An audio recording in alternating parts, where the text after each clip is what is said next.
this is Heather from Heather's Longbox. Today, my guest is Alexander Gold. Alexander sounds like a cross between Alex Cross and James Bond, only the Canadian version. That is right. I am And Canadian.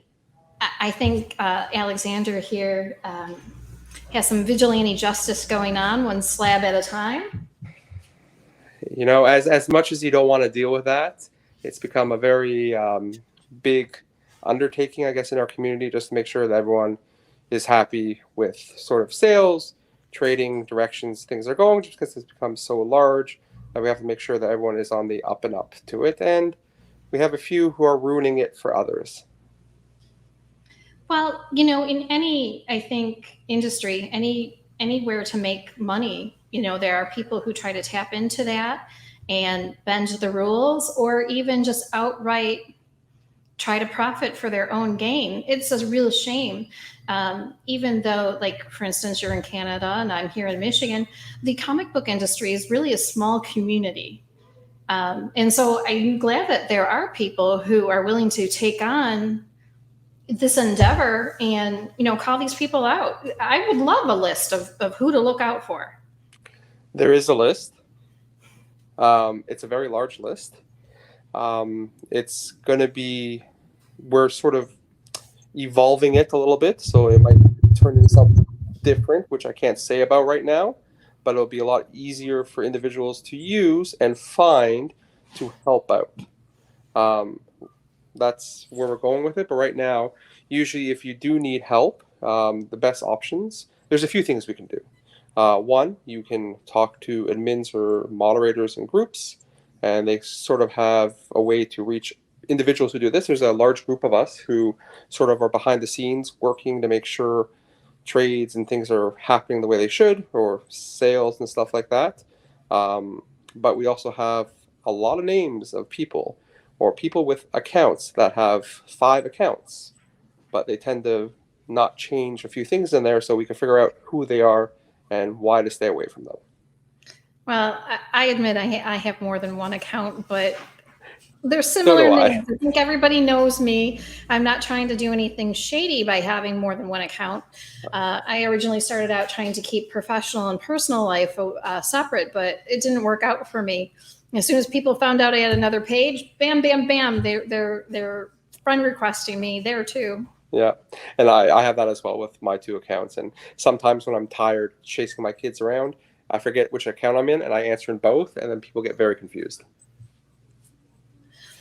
So you also run a Facebook group page that people could go and try to I address? help moderate a page. I try to. My job really is that if you need to reach me, admins and moderators in a lot of groups can reach out, and I usually get, and also on Instagram as well. I have some of the larger Instagram sellers reach out and say, "Hey, do you know this person?" And then I can look through the database and sort of figure it out. But I'm around everywhere, so if you just go either Four Boys Comics on Instagram or Alexander Gold, then this I accept most friend requests as long as there's a question to go with it. So you're almost like a secret agent man here, doing the behind the scenes work. I don't know if you do it for Crown and Country like James Bond does, or if you just do it for the good of the people. I'm more of the good of the people. I've been collecting for, I guess, over 30 years, so I know what it's like. I've been burnt a few times, but I've sort of got back into it, and then I started helping a lot of people out, and then it just sort of became the job I got, I guess. I also do mediation between 2 sides when they are trying to figure out a problem and fix it and come up with a solution. So mediation has seemed to turn into my 3rd job here with comics now. Oh boy, you might end up finding yourself doing litigation in court then. With the experience you have, your resume's growing. Yeah, but I'm actually happy with what I do for my real job right now, and this is sort of turning into a second real job, it seems, for how many hours I put into it. But it's for the community. I mean, I love comic books. I love collecting. Yeah, I have this area here, which is basically my shrine to, my childhood and stuff like that, and for my kids as well, who hopefully won't destroy because they're very young still. Yes. You know what, my daughter just turned 16 and she loves Deadpool and I bought her the 30th anniversary Deadpool cover. And I showed it to her and I said, okay, I'm putting this back in the bag. I'm setting it aside. It is for you. You can have it. But I know that you have a hard time respecting stuff and I don't want to find it on the floor. So we'll either, frame it or, you decide what you want to do if you want to display it in your room. And until it gets in the frame, I'm holding on to it for you. Yeah, well, they're still short, so they can't reach the walls yet, but they have a section that belongs to them. So they all have different interests of what superheroes they like, and so that's where they got, or what they have. Well, then let me ask you this. What's in your long box? What is, like you talked about, something from your childhood. Who's your favorite character? Uh, wow, that's hard. It'd be Hal Jordan probably, and it'd be Barry Allen. So I have a lot of, well, I have a wall dedicated to Flash, which goes all the way through. And then I have another wall over there that's all Green Lantern. And then there's the mix, mash, posh of different things everywhere else. But like here, you can see there's like kid stuff here as well as I move around. Imagine, kids live there.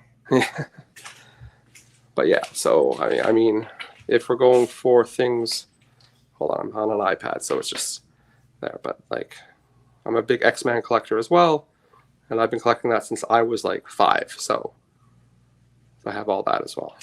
Nice. Yeah. So you lean more towards Marvel. No, DC. DC. Okay, you got the X-Men, and then you've got the Flash and Hal Jordan as DC. Yeah, I got lots of DC and boxes hiding somewhere else full of DC stuff. Well, getting back to, calling out scammers. Yes. Can you tell us, like, what are some of the things that you look for when someone approaches you with a problem or with an issue? So usually I just start off with having them describe exactly what happened, how they met the person. I think the best way to describe it is when you're going through steps for selling, trading, or buying, you always need to look at a few things. You need to look at their profile, see who you share friends with, and after you see who you share friends with, make sure you ask a few of those friends if they have dealt with that individual before anything. Because I've had in my past experience dealing with helping people that they said, "Oh yeah, I share a friend." And I think the best way to describe it is when you're going through steps for selling. Oh, sorry about that. No problem. But what happens is they say, "Oh yeah, but you have him on as a friend on Facebook," and then the person goes, "I've never dealt with them before, though." Because some people just add people for the sake of adding, and they just don't really think about it. So they're worried about like where your loyalties are, like, yeah, do you know this person or. So just the best way is reach out to a few people that you share a common friendship with. Ask, have you dealt with them? Anything like that? Anything we should be concerned with? If that goes through, then you do the trade or do the sale or do the buy, and then hopefully it works out. Sometimes things happen with mail or other things, so then you have to come up with a solution that way. But when it comes to scammers, the big thing is you got to make sure they have the book. They can coin it, and this is what we say in most of the groups. You need to coin your comic. You need to put your name, date, and then if anyone messages you, then make sure that you can prove you have the book by either video, showing yourself with the book, etc. Because you also have individuals who go to the Photoshop groups and ask on the Photoshop groups, "Hey, can someone just add my name to this book and make it look like it's there?" That happens a lot. Well, one of our mutual friends just popped in, Del Guzman. Hey, Del. He seems pretty trustworthy. Depends. I don't think he likes me because I'm Canadian. So what are like some red flags? Like recently I had I had a person approach me. I had made a comment on an auction page about a book, and they messaged me and approached me. What are some like red flags? Some groups have rules where you are not allowed to use friends and family option. Um, Yeah. And that's a big thing now also, like with, you like the baking and the syrup? I know. I have to send you some syrup. Um, but no, but never friends and family. That's a big no-no for a lot of things. And also for us to be safe, we always say, services, right? PayPal services, use that. No Cash App. I mean, it's easier for us in Canada because we only have PayPal. We don't have anything else. So it's not like we can do anything else. So for us, it's always make sure you're protected, right? And that's Um, the whole thing about goods and services yeah. is as a buyer, you have recourse, you have like some kind of insurance or protection. Yes. But that can also go wrong. Dealing with the situation, I guess 2 weeks ago, we had, they didn't, but if you No. have a business account, you can't do friends and family anymore. That was the change. There's a few changes that are happening with it. Yeah, But Dell, I still have a personal account, and so I still can do friends and family. And for people that I know, like artists that I deal with, I will do friends and family. yeah, But that's something different. If I'm dealing with, with a seller, things can go awry, and we all, the seller wants to protect himself. I want to protect myself, and I'm not trying to,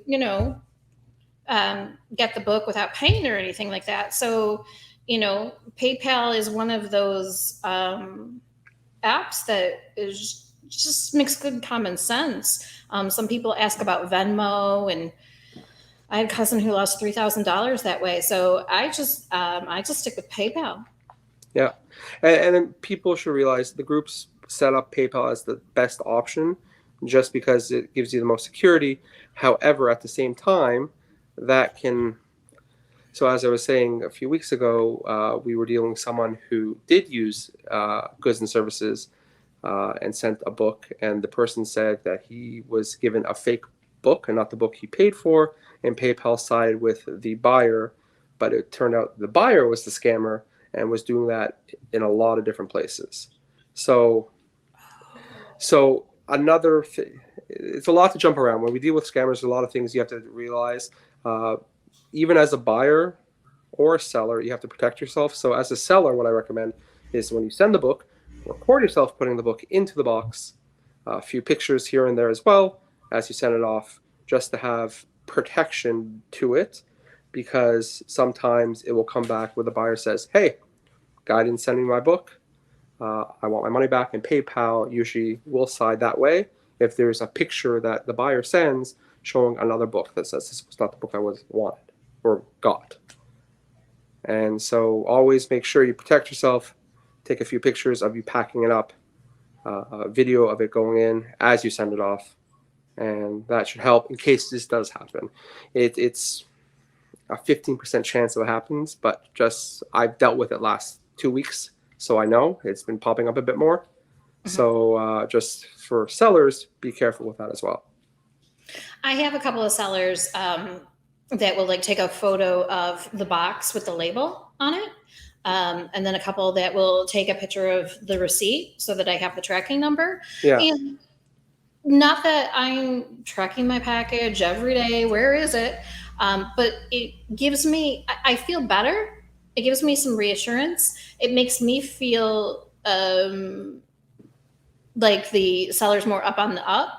yeah. I have more faith in them because they look like they're trying to do their due diligence. hmm And that is good. But now I would also add to it: take a few pictures of you putting it into the box, the actual book you have sold, Okay. because that's happening a bit more than we would like right now.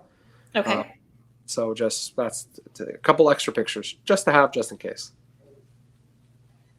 Okay. What are some other inconsistencies that or red flags that people should, One of the biggest ones when it comes to selling books is one that the individual selling the book has it at a really extremely low price that makes no sense whatsoever, and then cannot show you any other pictures of it, or it's cropped and Photoshop pictures from eBay or somewhere else. Yeah. Another thing happening is some individuals will message you out of the blue saying, "Hey, can I see more pictures of your book? Can you show me the serial number of, let's say, the CGC slab or something like that?" And like, "Oh, great, thank you." And then they're try and sell your book and steal the money that way, right? Even though they're not using your name, they're using your pictures, your book, and they try that. Lots of different things that happen. How often do you come across somebody like saying, "Oh, I'm selling it for somebody," or "I don't have the book here; it's on its way to me," or um, uh, like they're selling the book on consignment? So when we speak about consignment, we have a few individuals who do consignment, which is totally fine. If they're reputable, they have, references, feedback, you have friends, you know who they are. But then you have some individuals who say they're consignment, don't have the books, have pictures from people, and the people who they have the pictures of aren't even selling the books. And that's sort of happening quite often with someone who has about 6 accounts and goes through all of them and tries to bamboozle people out of their hard-earned money, I guess is the best way to say it. And Yes. then when it comes to that, if they don't have the book on hand, then they need to get you in touch with the seller or who they're selling it for, gather some information. Just, you have to protect yourself. Consignment happens. It's Instagram, there's a lot of consignment people there that do it. Diamond Club is a great one on Instagram. You have all the other Elite, all those, they're consignment, but they have the reputation and you know what's happening there. But also, when it comes to consignment, make sure you are doing goods and services still, PayPal, nothing else, because that will also protect you if something does happen. Now, you and I have been talking about basically private sellers, or Mhm. maybe sellers from certain auction groups, and you can always message other group members, in the group. But what about like artwork or dealing with an artist? I've only, since I've been doing this, I've only encountered maybe once or twice having issues with an artist when it comes to dealing with something like that. So I don't have a lot of information on that to help out with that. I can probably get you in touch with someone who deals with more of that than I do. I tend to stick more to the comics stuff side of it, and art is a big part of it. But again, unless, like you were saying, some of the artists, then you do friends and family. Otherwise, it's goods and services for everything. You discuss with the artist, time frame, timelines for it. Of course, they do change depending on how busy they are, but there's a standard sort of timeline for when this is going to be done, and as well as that the artist themselves is the one doing it and not selling, a photocopy print or something that was not part of it. I mean, I've had horror stories where someone buying something that was just a black and white photocopy of the real one and charged a huge amount. But then I said, did you protect yourself? Did you do goods and services? Did you, enter an agreement? You know what you were getting in that? That's one thing. Whenever you do something that involves money, you have to make sure that you are satisfied with exactly what you're getting. So even when you're working through trades or buys or sells, you say before you're done, just making sure this is what we agreed on, and you just list it out one more time, and they say yes, that is what we agreed on. So you have that as well to protect yourself. So on the page that you're a moderator on, do you guys like ask for screenshots or ask for proof? Do you call people out on the page, or is it just for people to find help? So we don't call it on the page. We talk in the background. They can reach out to us. They need to show screenshots. Everything has to have a screenshot, and we will ask for both individuals or whoever is involved with it. They all have to show their screenshots. I then have to sift through it, or who else is doing it sifts through it, and then we listen to both sides, have a conversation, and it's almost like you're playing a detective, right? You're trying to see whose story sticks up and whose falls apart as you go through this. Usually, you're able to tell whose story falls apart. Sometimes you can't, and then you hope that they have other shady things happening that you can find out, and that helps sort of get the story straight. So it's And always. Sorry, go ahead. oh no, I was just going to ask another question. Go. Go ahead. Oh, so you're asking the buyer and the seller. You show me yours, and hey, you show me yours, um, and so then you're putting the pieces together. Is there any time that you had a person just like flat out refuse to work with you? Yeah, it happens. Um, I mean, most people when they reach out to us, they want to come to a solution or try and sort of figure out what happened. Um, some scammers just will flat out say no, thank you, and whatever. And then we sort of tell the individual who's sort of sitting there going, okay, well, these are the steps you need to do now to make sure that you have follow through and you get your money back. Or the book, most likely, if you sent the book, is not coming back. So that's just one thing. But then there are other recourses that we can do. So we would ask the individual, where did you send the book? Where? Florida, whatever state, country. And then we can look up, comic book stores in the area. We can give that information to that individual. They can call, say, this is the book. It was stolen. This individual, and you show a picture, a name, whatever, may come with it, just letting you know. So we've done that before as well. Yeah, unfortunately, a couple of artist friends that I know of have had their whole portfolio stolen at Comic Cons. Yeah. And, you have to fill out the police report and you hope that somebody's checking in with the local pawn shops and checking online to make sure that, they're not piecing out the portfolio and selling them individually, say on eBay or whatever. Yeah. It's very tough. Do you, oh gosh, I'm sorry. No problem. This light went out again. We have okay. One light on the studio set here, and I don't know if it's timing out or it just gets too hot and it turns itself off. So I look like I'm in the dark, and everybody's left me. I'm like, hey, the light went out again. Do you have people that are? Oh, okay. Thank you. Yep. Do people who come to you and then they change their mind to pursue something? Yeah. No. Usually. So most of the time they're seeking resolution. Yes. They're not just on a bitch fest, so to speak. I mean, it does happen. There's a lot of anger and they go scorched earth. And then also, if you're dealing with a scammer, it's going to go to a point where the scammer, they play a great game until sort of they get caught and then they disappear. Right? But if you've done every step you can to protect yourself, then for the most part, you'll get back your money. Hopefully. When it comes to product, that's harder. It's harder to do. The success story of gaining something back is very slim. Right?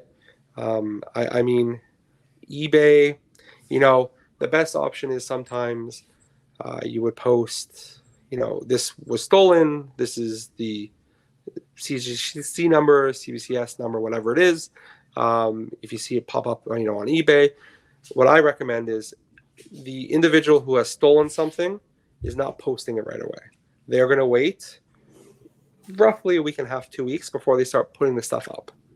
It's just how it works, because they're hoping that you have forgotten about it, or, because the first few days when something like that happens, you are posting about it, you're telling your friends, look out for this. You're in the groups saying, look out for this. But after you're angry. I mean, of course you are. You're angry about the money to begin with. And then you're angry that somebody would do this to you. And I'm sure that there are some people who are like, oh, well, I'm just going to let it go. I'm letting it going to slide, or, oh, lesson learned. But, there are other people like, fuck no, I want my money back. Of course. It's an expensive book. It's an expensive piece of art. It has, meaning to you, sentimental meaning to you for something. Who knows what? But yeah, it's just you have to be on a hunt for it. You look at the places, eBay, Mercari, you know, comic shops, wherever you sent it to, or wherever in the area you were when it got stolen. If you were at a show, you just keep on going. Don't give up. It's going to take a while. It may never come back, but at least you attempted it. You don't just stop. And that's the best advice I can give. Is just, if it comes to an actual product or something of your own that was stolen or you sent it somewhere, then you sort of look around, file a police report, depending on the value of it. I'm sure there are others as well who have things stolen. So if you do it together and file a police report or have filed numerous police reports, it makes them look a bit more because you're probably not the only one that has been taken advantage of. Right. So just be, diligent. Have there been times where it's really an innocent mistake, or maybe that one of the grading services is kind of involved in, like, I was promised this book, they said they would send it to be graded, I paid for the book, hey, it's been 6 months, hey, it's been 9 months, when am I getting my book back? The grading companies is a whole different ball game just because of how many people have been sending stuff in. I have a story about that where I sent stuff into CBCS and it ended up on someone's desk for like 3 months. It's just sitting on the desk. They opened the box and like I said, it sat there and they just forgot about it. It's just you have to find someone to reach out to. Each of the companies, CGC, PGX, or CBCS, or Halo, whichever one you're using, there's still someone there that you call up, email, harass them on a daily basis. Eventually, they'll try and figure it out. And they did. They came back 2 weeks after that, but they were sitting on a desk for 3 weeks. 3 weeks, 3 months, who knows? It was long enough for me. It was a long wait. Yeah. And you can get nervous too, because if you're sending it in for grading, it's probably an investment. Of course. An expensive piece. Being in Canada, I have to get it across the border. And it goes through customs. So I had I sent my Daredevil 1 in to get graded. I'm a big PGX person. So everyone makes fun of me of that, but I like the service. I know them very well. They treat me well. I'm happy with it because for my walls, it doesn't matter. But I'm happy with them. But my box went to customs and then disappeared. Sat at customs 3 weeks and then went into the mail system in the US because they said they released it, and then another 3.5 weeks sitting in the US mail system that I had to call my Canada Post and have them try and track and trace it, which doesn't always happen successfully. Luckily, now, was this during COVID time where a lot of offices were getting closed or not? No. 2 months ago. Okay. So COVID had no effect. Impact. No, none whatsoever. But it was found eventually. But customs plays a very bad role, I guess, in collecting comics in Canada, just because I have to deal with it a lot, and you never know what happens. They open boxes all the time, and they don't close them properly. Oh. So do you oftentimes have to pay extra for insurance on the package then? Yes. Insurance for when I send stuff, but customs when it comes to me, it doesn't matter. The government takes their money. They do what they want. They do what they want. Yeah. Oh, believe me, I've been across the border. So I've had to deal with American agents. I've had to deal with Canadian agents. Yep. One guy tried to trick me up. Didn't I catch you with marijuana? Like, not me. No, sir. Yep. That sounds about right. And one lady's like, oh, you have dry cleaning. And I'm like, I just put it in that bag to protect it. Hauled me in. She was threatening a body search and everything. Yeah. But half hour later, they let me go. Yep. That's about right. Now, dealing with like crowdsourcing, crowdfunding. You have these Kickstarters and you have Indiegogo and things like that. You obviously are making a pledge, Hmm. and I know for Kickstarter, they tell you it's no guarantee. It's basically like a donation. Yeah. Have you had people approach you about that kind of situation? No. I have heard stories about things like that with individuals trying to run things that take the money and disappear. But I have not dealt with it, but it does happen quite often as well. But the problem is, though, it's considered almost a donation, so the companies really don't have to do much for it. Well, I didn't know if there was recourse through the companies. Like I know Depends the Kickstarter when value and how much. It depends how much. It depends how much the pledge or how much goes into it.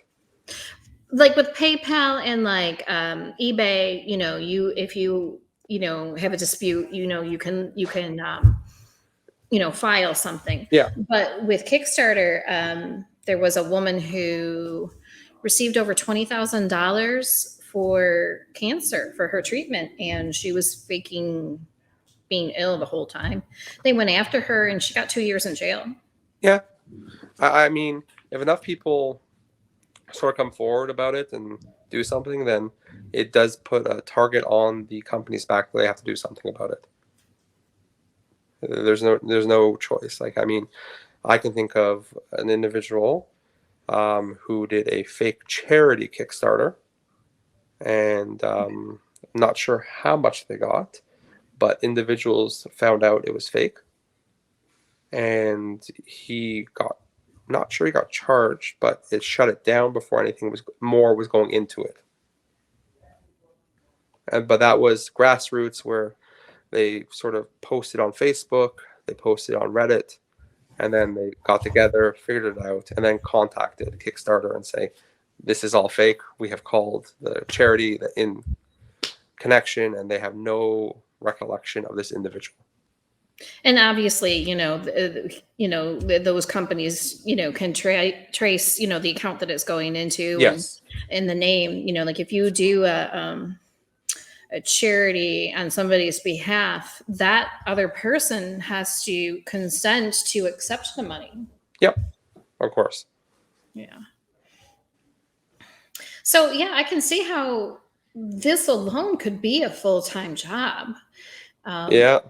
has anybody like ever shown their appreciation for helping them solve a situation?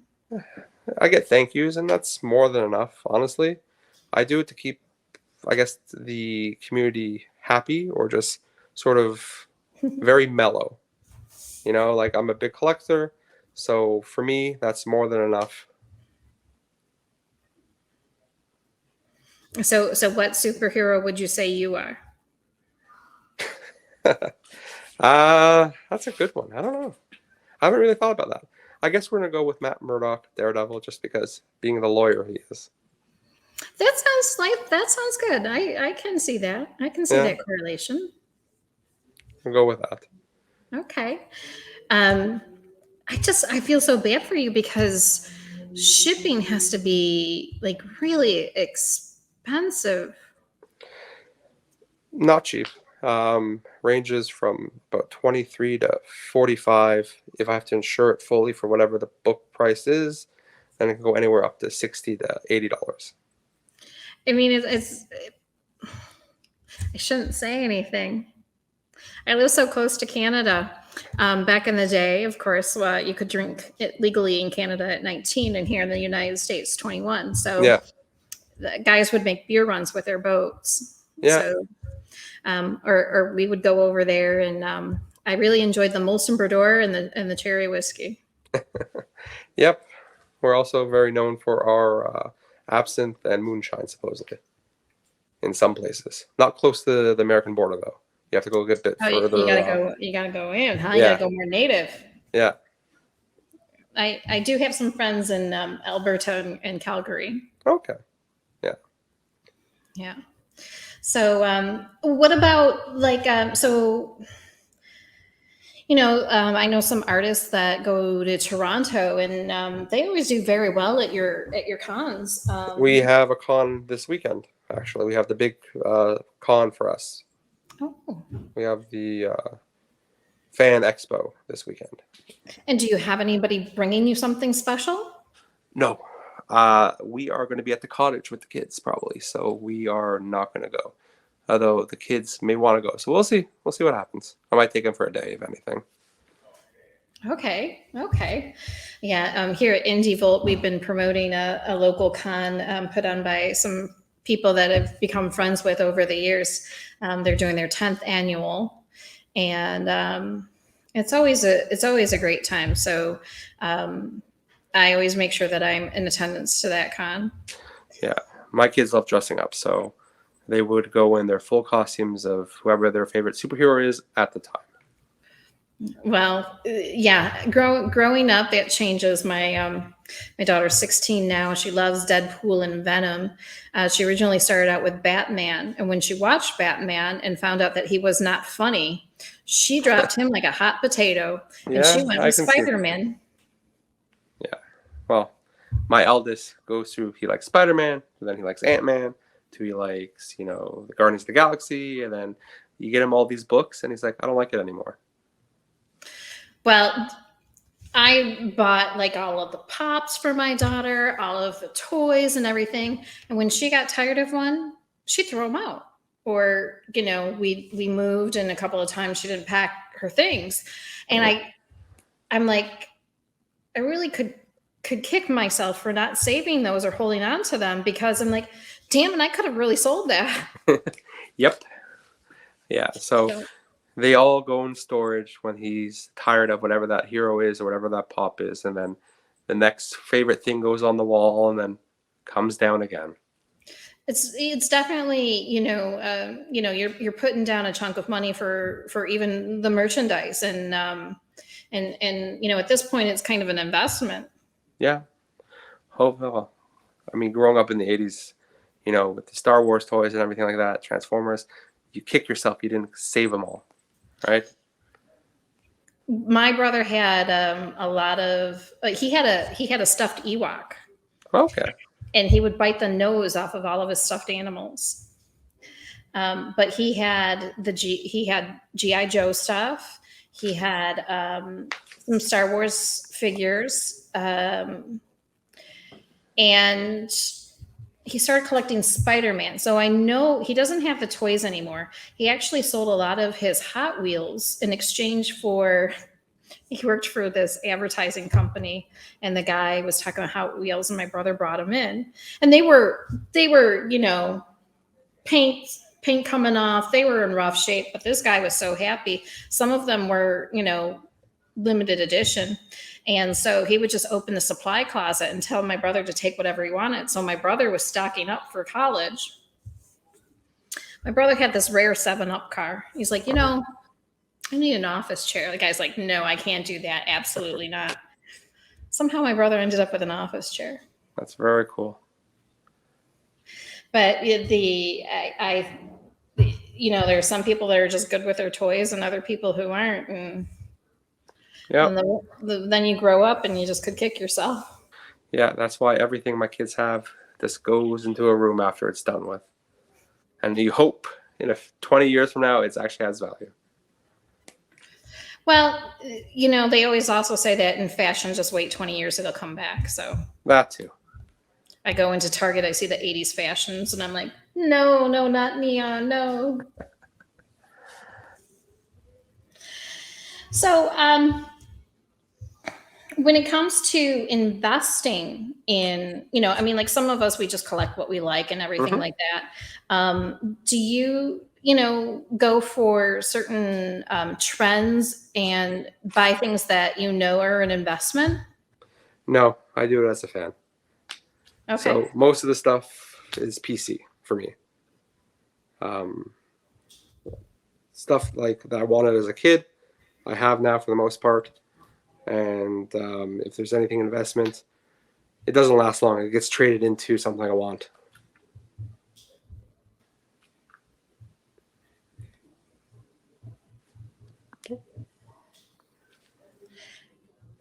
I have been doing auctions, Yeah, and this one person actually gave me a preview before the show started. And he's like, "Well, is there anything you want before I actually put it on the auction page?" that's nice. So that was pretty cool. It was pretty That's cool. that's nice. So I do have like my favorite sellers that I've developed a good rapport with, and I feel very comfortable with that. Yeah.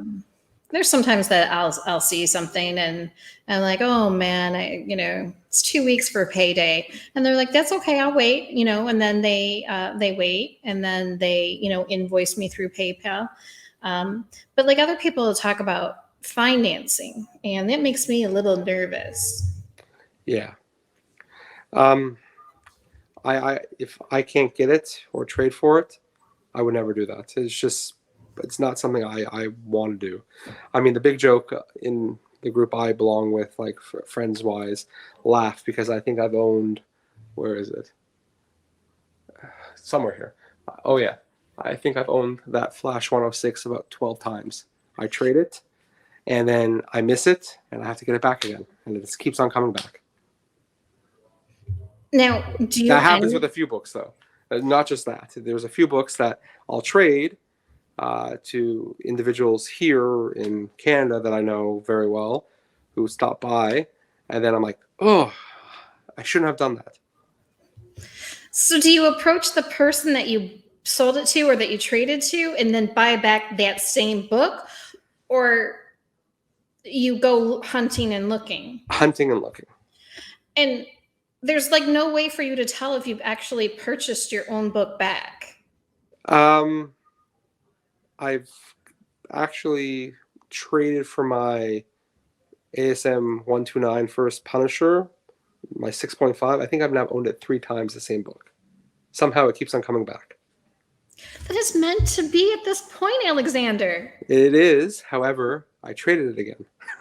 So we'll see when I get it back again. I think Frank Castle's trying to tell you something. Yeah, maybe. Hopefully he's good in the next series that comes out on Disney Plus. What did you think about the logo change? Disappointed. Understand, but disappointed still. But I'm certain it's going to be coming back. I think this is just for the story for now, and it will change back. Well, I tell a lot of people that if you're unhappy with a storyline, just wait 8 or 9 months because it's going to change. Yeah, that's true. If you're DC, you destroy your whole universe like every 3 years and start again. So, well, I hope they bring back the original logo. I did me too. purchase the new logo. I purchased the number one. Yeah. And I think I recently bought a variant cover, but I don't know. There's something classy and classical about the original. Yeah, there is. It's There's more just of an icon. but that's what it is. It's the icon, and they're afraid how they're using that icon in the real world. But at the same time, it's a comic book. It's for enjoyment. That's who he is. That's how it is. That's what he looks like. That's the way it should be. Well, I've been racking my brain trying to think of questions and stuff to, how people can safeguard themselves against, potential scammers and everything. And it just sounds like you really just need to know who you're dealing with and ask questions and try to arm yourself as best as possible. Yeah. Is there anything that? Oh, hi, Stephen. Is there anything else that I might be missing that I haven't like asked you to cover? So everyone starts somewhere. So we can say, what if you're a new buyer, seller, trader, whatever. When it comes to that, the best thing is you reach out to whatever group you're doing this in, to a moderator, an admin, and they be your middleman, so to speak, or person, and they get the books, then they send it out for you until you start building that reputation that you're able to do it yourself. And otherwise, there's not really much else you can do. Comes with time. I wish that like when you deal with Uber, your Uber customer actually has a rating. I have a 5-star rating as a customer. Yep. and your driver has a rating. So it's a shame that we can't all have like ratings like that for sellers and buyers. So, can't spoil anything, but there will be something that will come out like that. There are groups, though, that have cards for ratings like that. Oh. Some groups do that, but I can say that if you go to some groups, they're going to be using something maybe sooner than later that will be talked about in regards to having that Uber rating, or we say trader comic rating. Very interesting. That's great because it kind of gives, like, for me, it would give me peace of mind. Yeah. Yeah. There are groups that have a yellow card where it shows that you had at least, I believe it's 5 to 10, like, positive interactions with individuals in the community, and therefore you show this card saying you are a recognized or vetted trader, buyer, seller. So Okay. it's something that it's evolving, right? I mean, this is ever changing, so we're gonna hopefully get to a point where that does work. Again, being the person who deals with the dirty underground of this, I can tell you 20 different ways how that's gonna still screw things up, or how it'll be faked. They'll have one, it's not real. So there's lots of things that can still happen. Well, we have one viewer who says, get references, use only protected forms of payment. And we did, Stephen, we talked about, not using friends and family, but using, goods and services. He says, and remember, if it seems too good to be true, it usually is. And that's something that you talked about, if the book is like really cheap or really, really reasonable, and it's a high-end book or highly sought out, it probably, is too good to be true. Yep. And all those posts in regards to found this in the attic, or inherited this, don't know what it's worth, I'll take whatever for it. Too good to be true too. Well, and there are sites that you can go to kind of get a general idea of how much a book, its Yes. value is. Google is a wonderful tool. You can write it in and something will pop up for you. Yep, there we go. Yep, there's Stephen's comment. Yeah. Now, but there are apps as well that like I'm using one app to do inventory of my own Yes. collection, and that will tell me roughly what the value is. And there's one just even for Funko Pops. I have Mr. Freeze from a Loot Crate that he's worth $86, and I have a one of those Walmart exclusives of Black Widow. I paid $12 for, and she's $68 already. Yeah. So yes. I know, like, if I'm looking at something on eBay, one guy's got it priced really high and one guy's got it priced really low. But then you look at the pictures and like, oh, this one's got a tick on the spine. You can see why he's pricing his a little bit lower. Yeah. But also make sure, excuse me, that you look at the sold filter to see what the actual prices is for it. Just makes life a lot easier as well. Right, because anybody can put what they want. I can put anything I want. Yep. Yeah. I want $1 million too. We all do.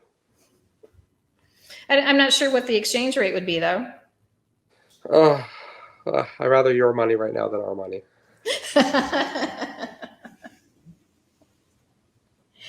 Well, I thank you very much for coming on. It was really good to talk to you No and problem. get some insight. Anytime. I can be reached, Four Boys Comics on Instagram, Alexander Gold on Facebook, or you can reach out to numerous groups I'm on, and I'm usually around, lurking in the shadows. Lurking in the shadows. So you really are a secret agent, man. Yeah. Now, with my face exposed. Who knows? Maybe I should have worn the mask. When you told me that you were going to wear a Black Panther mask, I have to say that the Pink Panther theme went through my head, and then I was really I wasn't sure if you were serious or not with that. Oh, Yeah. we got another huge comment here. Yeah, the digital validation per seller sounds like a solid idea. And from what I've seen so far, it's through a reference system where other Yeah. validated sellers vouch for you before you can get validated.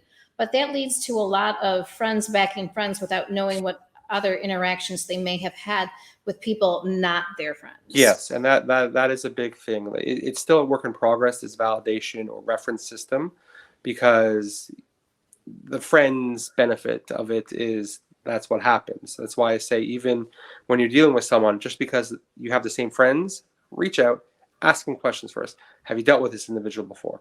What are they like? Like, things like that, just to make sure. Because it's very easy to click yes to a new friend, but it takes an extra couple minutes to find out if they're actually a friend you can do something with. Stephen's sad that he missed the conversation from the beginning, and that's okay, Stephen, because I can either share the link with you, or after the show is done being live, you still can go back and watch it, and we appreciate that. And I really appreciate guests like Alexander who come on to give us information. You could be a longtime collector or a newbie and still learn, because the industry too is constantly changing. I've seen newer trends that, weren't even around 10, 15 years ago. Yes. It's very true. I mean, when I was collecting, or when I was, all these varying covers now just throw me for a loop. So many of them. But yeah, some of those numbers are ridiculous, but I admit that there are some people who are just Stephen says, yay, variants, and absolutely takes nothing to simply ask what's what and who's who. So you get, trends of certain artists, like Ryan Kincaid and who's the other guy? Well, I love Lucio Perillo and Carla Cohan, and they're hot right now. Yep. They're burning things up. They're not just doing all Vampirella covers. They're they've done some Harley Quinn, they've done some Poison Ivy and stuff like that. Yeah. So Ryan's actually here in Toronto this weekend. Who? Ryan Kincaid is here, I believe. Oh, is he really? Yeah, I think so. I think he posted that he's going to be. He put a picture of his booth of where he's going to be here in Canada. Are you gonna get him to sign your boob? No, I'm not, because I'm probably not going. But maybe I'll have one of my kids get signed somewhere, maybe on a cheek or something. Those fanboys and those fangirls, those groupies for rock and roll bands are pretty aggressive and assertive. Yeah. Oh, and Steven says, don't get me started on flippers, but that's like a whole nother subject. So we are going to let you go, because I know that our friend Dell is having a show at 10:15. So I don't know if you want to get yourself a snack or some popcorn there and tune into him for a little bit.